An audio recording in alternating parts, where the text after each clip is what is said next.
4-year? Right here. Take charge of your future at GHC. Apply now at highlands.edu. Welcome to Community Watch, and today we're having a talk with Floyd against drugs. You might be surprised the level of drugs in Rome. Stay with us. Community Watch starts now.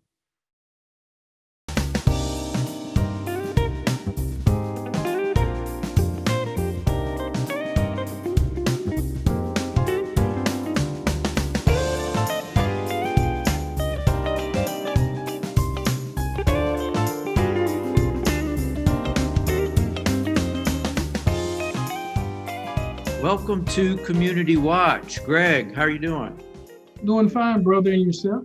Well, I'm doing great, considering it's about 100 degrees outside, but otherwise I'm all right.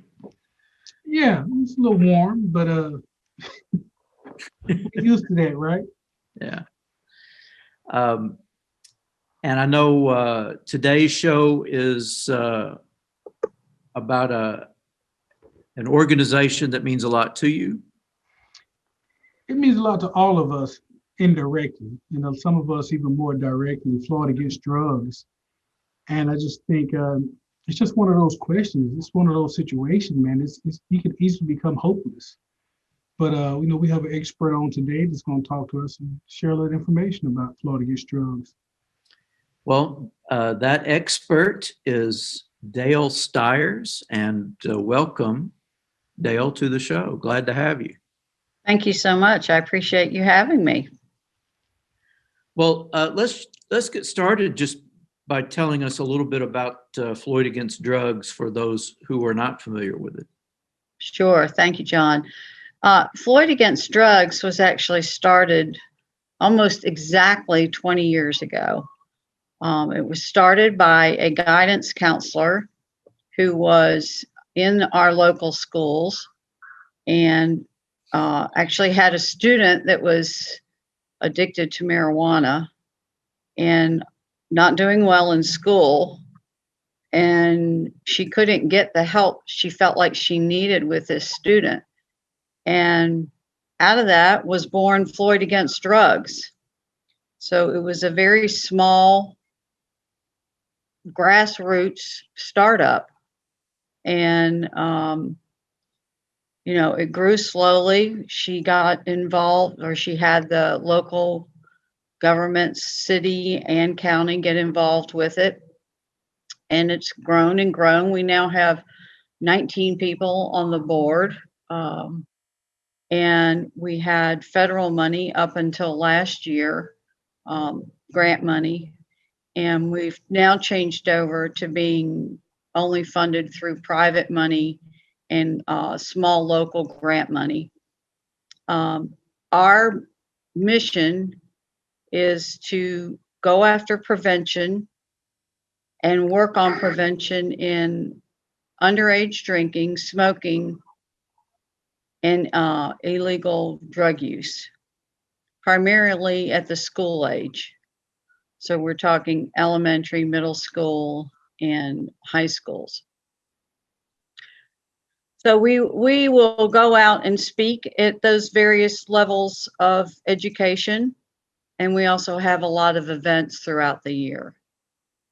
So we kick off the year actually with our murder mystery that is in, it's a really great event. It's always sold out every year. We haven't been able to have it for the last 2 years because of that darn COVID, right? Like everybody else, all the other nonprofits just shake their head over the last 2 years about their fundraising abilities, and we're one of them. We have been very fortunate this last year. We were sold out last year, so we actually went out to our folks that not only sponsored but bought tickets and said, if you want your money back, we are more than glad to give your money back. If you'd like to donate your money, we will, of course, be very appreciative and keep your money. And I got to tell you, Rome is the most gracious city, and Floyd County, the most gracious county. And we were delighted to see that most everybody said, keep the money. Just keep the money. That's nice. That's very nice. Really, really amazing, and so we're very fortunate in that. So starting in April, we kick off our season. Really, we have prom season is then, and this year they had prom, and so we go out and we run a prom campaign. It's a national campaign. It's those that host the most lose the most. So it's to remind parents and adults that if you choose to host, it is illegal. And we're reminding you that hosting is not the thing to do. And then it's the first DEA drug drop nationally is also held in April. And we did that April 24th. We did it over at the Breast Center over at Floyd. And they obviously sponsored it with us. We collected 211 pounds of prescription drugs. Sometimes that includes all kinds of things, but 211 pounds are off the streets, and when I say that, I don't mean actually off the streets. I mean out of the cabinets. Just A lot old, of people, prescription drugs that sit around that yeah, are a lot of people don't know what to do with those. You'll find people that have folks at home, or people that have been on hospice care. They get a whole lot of things brought to their homes, and they're like, "What do I do with all this?" And fortunately, they don't put them in our waterways, so they save them and they save them. And then when they find out about these drug drops, they bring them to us. So we got 211 pounds this past year, and then next we just had Prevention Week, which was from May 9th to the 14th. We got a proclamation from not only the city and the county did it as well, making it National Prevention Week for us, and we celebrated that. We will be coming up next with our 20 for 20. It's going to be our anniversary on June 10th. We're going to we're partnering with Java Joy as well as Dempsey Auction. They have sponsored Java Joy for us. We're going to be over at the Chamber of Commerce from 8 to 9:30. Come have a cup of Joe. We're asking $20 for 20 years. And just come out and, celebrate with us our activism in the community, our prevention things that we have done. Learn a little bit more about us. The board will be there to share what we've done and celebrate with us. And we hope it'll be a good time celebrating prevention, because we feel that's the first line of defense. And, we have a big task on our hands. We have a lot of issues locally to deal with as far as drug and alcohol and vaping and smoking go.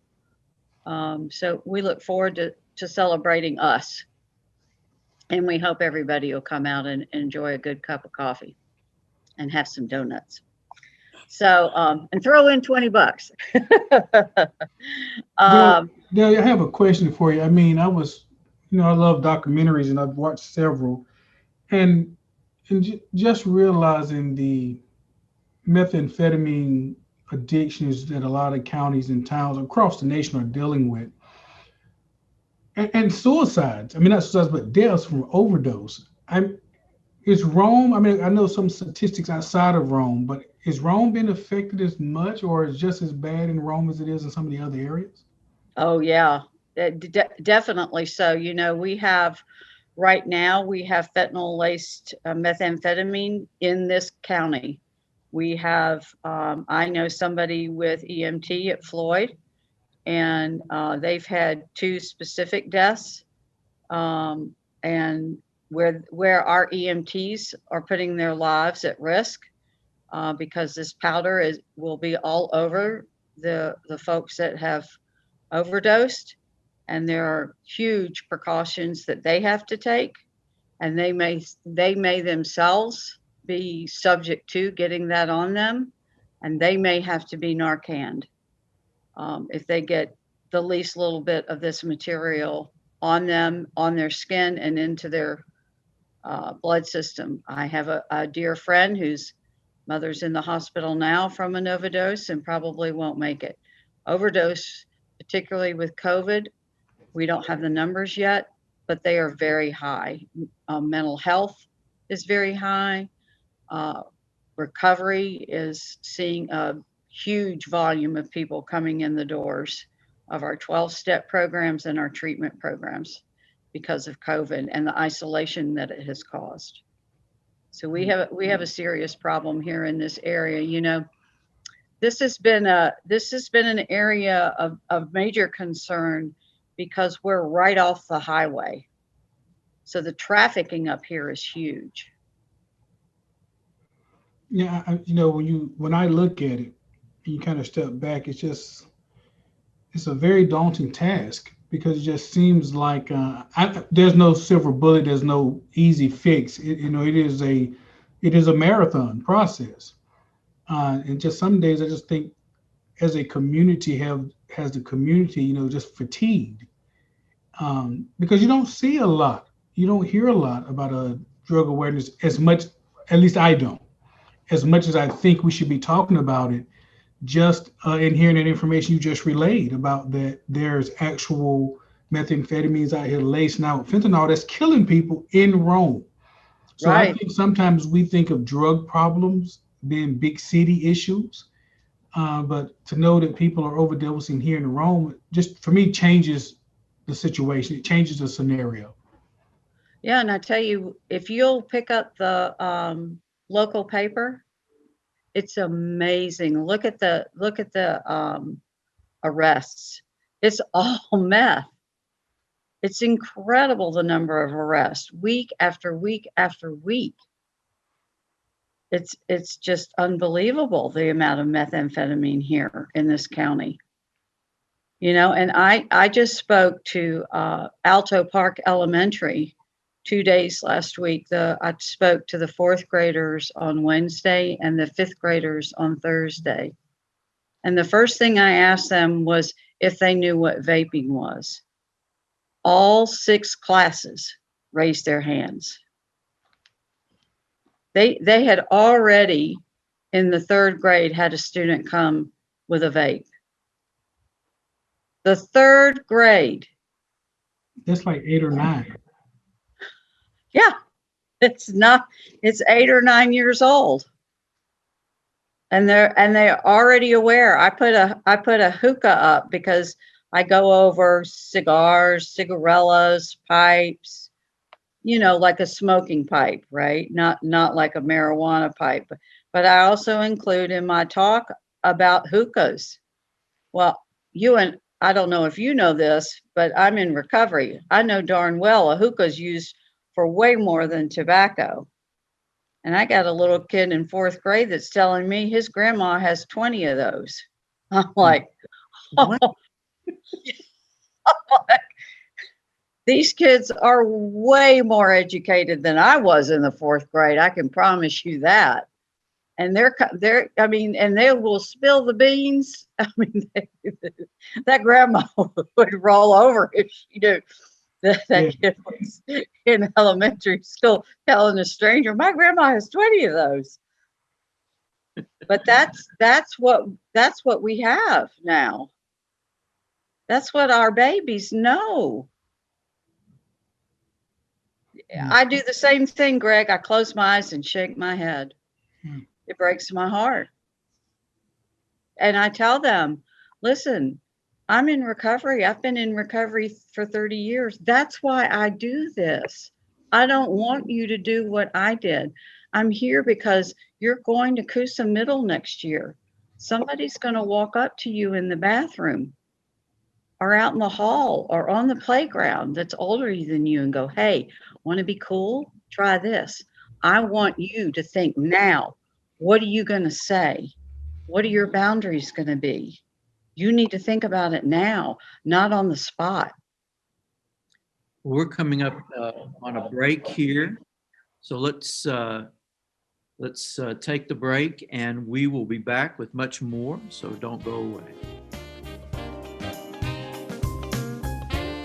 For 50 years, Georgia Highlands College has been a community that takes charge. At GHC, we have a mission to provide access to an outstanding education, meeting the career needs of the region, and helping our communities thrive. Every student we graduate becomes a celebration we never forget. We are more than Chargers. We are Chargers taking charge for 50 years and beyond. Welcome back to Community Watch. We're having a conversation with Dale Styers of Floyd Against Drugs. And when we left off, you had told us some alarming news, really, about how much our elementary kids know in Floyd County about, I guess, a wide range of drug use that's going on. Right. Yeah. Yeah. As young as third grade, from what I've experienced, and that's just my experience. Lately, I don't know how far it goes, but that's what you want to uncover, so what the work is to be done out there. So I'm grateful that they're so open. If they weren't, then you don't know what you need to be doing out there. So I'm grateful to the schools that they let us come in and have these conversations. And I hope to keep plugging along and hopefully somehow, some way make a difference in whatever way we can. So. Dale, I have a question for you. Now, to me, I heard you say earlier that the number of arrests in the local paper dealing because of methamphetamines. And I'm wondering, is that also part of the problem? Because it doesn't seem like we have the infrastructure in place really to deal with drug addiction. Locking people up, I understand that, but that can't be the solution. So do we have, or what is needed for us to actually combat the problem itself? Well, we did several years ago start drug court in the county, and it's been a very successful program. I know the girl that runs that program, and I know her background, and Erin does a really good job with that. I think Judge Niedrak runs that program, and it does a really good job. I've met some folks that have come out of that. I know some folks that are in that program that have come out and really done a great job with their lives and turned it around. So I do think we have something in place for that. I know that I have seen people that have been incarcerated show up at some of the treatment facilities here in town. I used to work at Highland Rivers, so I know Highland Rivers gets some of them. Some of them get mandated there. And I'm sure they may get mandated elsewhere. I just don't know. I just happened to be at Highland Rivers. So I do know we have some of the things in place there. It used to be that you could go in. I knew men that would go into the jails and actually bring 12-step programs into the jails. COVID changed that. To this date, I don't know what they're allowing right now. I probably should look into that and see what's going on in the jails now. I do know that, with this new, with this new building and facility that they have over at the Sheriff's Department, they have opened up a new area for mental health at the jail, which will include more than likely some of these folks, because it's usually, Greg, a dual diagnosis with the drug and the mental health are usually a dual diagnosis. So I would say somewhere between 90 and 95% is a dual diagnosis you'll see with a drug and a mental health issue. So I know we have some things in place. Do we have enough? probably not. I don't know how much you can throw at it to make a difference. So That's what I was just wondering, because when you look at the whole war on drugs and the amount of money spent over the decades, I know that's for some people it's a very different people see it differently. But for right, the amount of money spent, clearly drugs are still here. Uh, right. and so, I'm always just curious, what can, as a community, what are those things that we can be doing in addition to what programs like Florida Against Drugs are doing to really try to curtail this? Because it's astonishing the amount of people that are using, and we're just talking about meth. I'm not talking about all these other drugs, just meth. Right. I mean, we haven't even talked about alcohol. And then you talk about the things that are just in the local stores. I mean, you go into a convenience store. We haven't even talked about Kratom or the new one, the Zaza. I mean, I'm trying to figure out how you write a law to cut out the Kratom and the Zaza, which are totally legal. Anybody can buy. I see, And that's new to me. So what's Kratom and Zaza? well, they're basically opiates. Go in next time you go get gas, you go into your local big gas. Well, I think it's at any convenience store. You go in there and ask them where their kratom or their Zaza is. I just posted on our website, Floyd Against Drugs website and Facebook page. I got an article sent to me early this morning that somebody saw that was on WSB in Atlanta. They sent it to me about Zaza. That's the new kratom, just as easily addicting as meth. And it's legal to buy? It's legal to buy in your local convenience store. Wow. Thank you very much. Yes, sir. I know several people that have been addicted to it. Same detoxification has to occur Mm. to get off of it. I mean, it's a world gone mad. You I know, mean, it just, go I'm ahead, sorry. Bill. It just makes you want to throw your hands up. I mean, we're in a real war here. Yeah. I was going to say to you, Doc, it makes me wonder, because I've always been taught that sort of like drug is one of those things, how people deal with their problems and how they cover up the problems and the pain and all of that. And it just has me wondering, is it that much how much suffering is out here that so many people are willingly and choosing to have such destructive lifestyles? It has to be a lot of pain and suffering. How do we even begin to deal with some of that? Well, I think that is an issue that we might want to pursue. Get some counselors as guests to talk about what's going on that leads people in that direction. But with Floyd Against Drugs, I'm curious how you deal with since you go into the schools, elementary schools, how you deal with some of these, because it does sound like from what you're telling us, Floyd Against Drugs really covers a broad range of addictive materials, I guess is the way to call them, because it's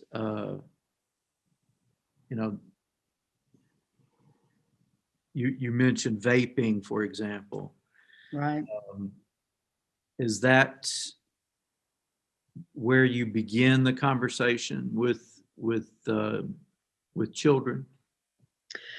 I do, John, because I tell them that I'm in recovery, and vaping wasn't around when I started my path, but I say that I think that mine probably started with smoking. So I say, so I started smoking, And I go into brain science with them on a very elementary level, right? And so I explained to them, I said, you know, the human body is a wonderful mechanism, right? It's meant to work all on its own in a magnificent way. It's built just perfect, you know. And I talk about, you know, drinking your milk, eating your vegetables, fruit, and fiber, and all of that. And that's the way it's supposed to run perfectly. But you introduce all kinds of other things, and then it doesn't work so well, right? And the brain is fabulous, right? It's this magnificent organ. And in the front of it is your frontal cortex. And in your frontal cortex is your amygdala. And it will send off, its circuitry is meant to send off dopamine. And they know some of this. Even the fourth graders knew this from some classes they've had. And I said, it will send off dopamine, but it sends off a certain level of dopamine that you are meant to have. You're meant to have certain pleasure. I said, your counselor talks about Reese's peanut butter cups. That is her dopamine is at the right level. That's just perfect for her. And I'll point out a little kid. I said, what gives you pleasure? And he said, spaghetti. I said, so when you come home from school and you ask mom, what's for dinner? And she says spaghetti, your dopamine's firing away, right? Those synapses are just clicking away. I said, for me, right, I had cigarettes and I started changing my level of dopamine. Yours changed with just spaghetti. I needed cigarettes. I had stress in my life. Cigarettes. When cigarettes wasn't enough, then I went on to alcohol. When alcohol wasn't enough, and I go on and on and on about it. I said, but what I needed to do was I needed to handle my stress. I needed to learn to handle my feelings, and I didn't do that.